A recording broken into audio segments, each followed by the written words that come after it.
छठा अध्याय शुरू करते हैं। देवी की बात को सुनकर दूत को बड़ा ही आश्चर्य हुआ।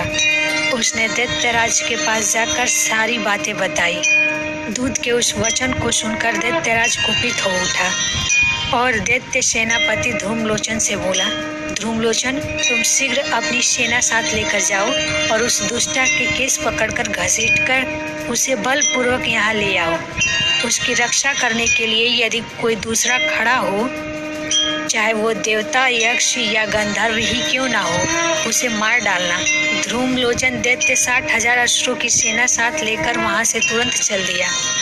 वहां पहुंचकर उसने हिमालय पर रहने वाली देवी को देखा और ललकार कर कहा, अरे तू शुंभ निशुंभ के पास चल। यदि इस समय प्रसन्नता पूर्वक मेरे स्वामी के समीप नहीं चलेगी तो मैं बलपूर्वक झोटा पकड़कर तुझे घसीट कर ले चलूंगा।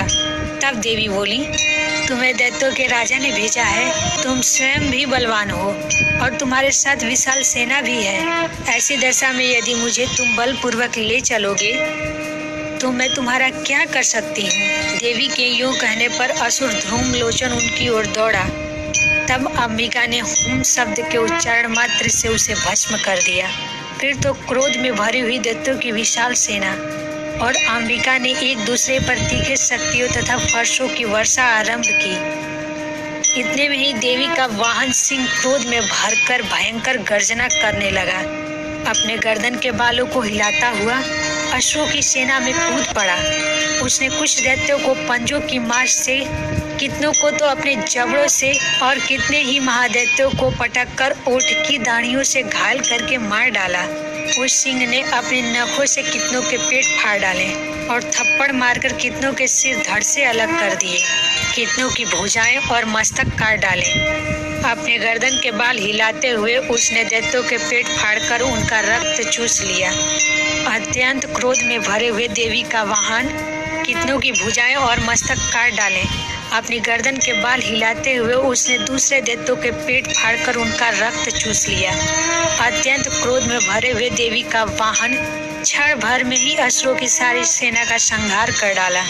शुंभ ने जब सुना कि देवी ने धूम्रलोचन का वध कर दिया है और देवी का सिंह ने सारी सेना का सफाया कर डाला है, तब उस दैत्यराज को बड़ा क्रोध हुआ। उसने चंड और मुंड नामक 2 महादैत्यों को आज्ञा दी, हे चंड और मुंड, तुम लोग बहुत बड़ी सेना लेकर वहां जाओ और उस देवी के झूठे पकड़कर या उसे बांधकर शीघ्र यहाँ ले आओ।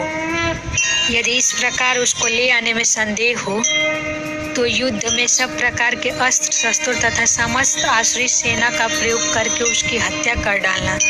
उस दुष्टा की हत्या होने पर और उस सिंह के मर जाने पर उस अंबिका को बांधकर साथ ही लेकर लौटना।